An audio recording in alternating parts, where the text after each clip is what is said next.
नमस्कार दोस्तों, आज हम सभी साखी के प्रश्न अभ्यास करने जा रहे हैं। तो चलिए करते हैं। पहला प्रश्न, मीठी वाणी बोलने से औरों को सुख और अपने तन को शीतलता कैसे प्राप्त होती है?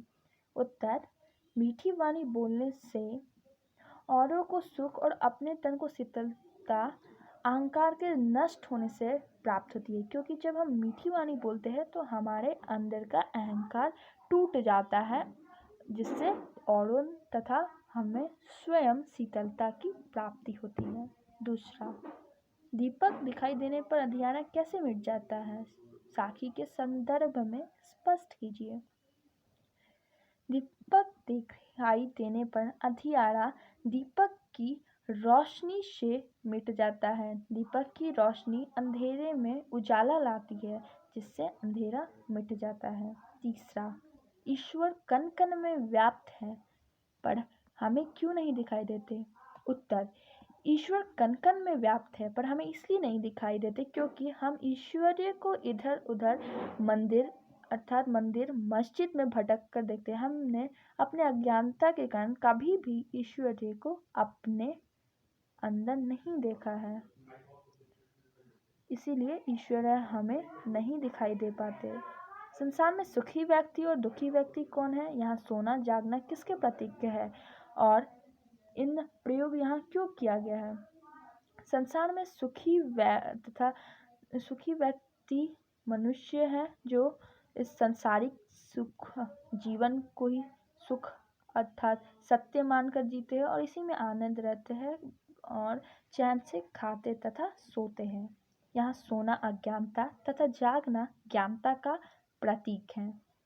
पांचवा प्रश्न, अपने स्वभाव को निर्मल रखने के लिए कबीर ने क्या उपाय सुझाया है? अपने स्वभाव को निर्मल रखने के लिए कबीर ने हमें निंदक को अपने पास अर्थात अपने निकट रहने का उपाय सुझाया है, और यदि मुमकिन हो तो उन्होंने निंदक को अपने आंगन में ही कुटिया बनाकर रखने का सुझाव दिया है, क्योंकि इससे हमारे अंदर की मैल बिना साबुन और पानी के ही दूर हो जाते हैं। अर्थात निंदक हमारी कमियों को बताता है, जिससे हम अपनी कमियों को दूर कर लेते हैं।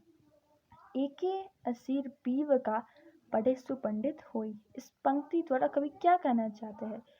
इस पंक्ति द्वारा कबीर दास कहना चाहते हैं कि मनुष्य अर्थात इस संसार के मनुष्य शास्त्रीय ज्ञान को ही सब कुछ मानते हैं, शास्त्रीय ग्रंथों को पढ़कर थक गए हैं, किंतु सच्चे मायने में कोई भी सही असली ज्ञानी नहीं हो पाया है। किंतु जो भी मनुष्य ईश्वर के प्रेम के एक भी अक्षर को पढ़ लिया, वही असल मायने में पंडित है और ईश्वर की प्रेम श्रद्धा तथा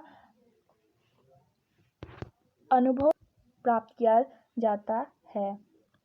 सातवां प्रश्न, कबीर की उद्धत साखियों की भाषा की विशेषता स्पष्ट कीजिए। कबीर की साखियों की भाषा को सधुकड़ी और पंचमेल खिचड़ी भी कहा जाता है। इनकी भाषा है अवधी, राजस्थानी, भोजपुरी, पंजाबी, हिंदी। इन 5 भाषाओं के मेल के कारण इसे पंचमेल खिचड़ी भी कहा जाता है। उम्मीद है सभी प्रश्नों के उत्तर अच्छे से मिल गए हो, और अगर आपको ना मिले हो तो कमेंट बॉक्स में जरूर बताएं। धन्यवाद।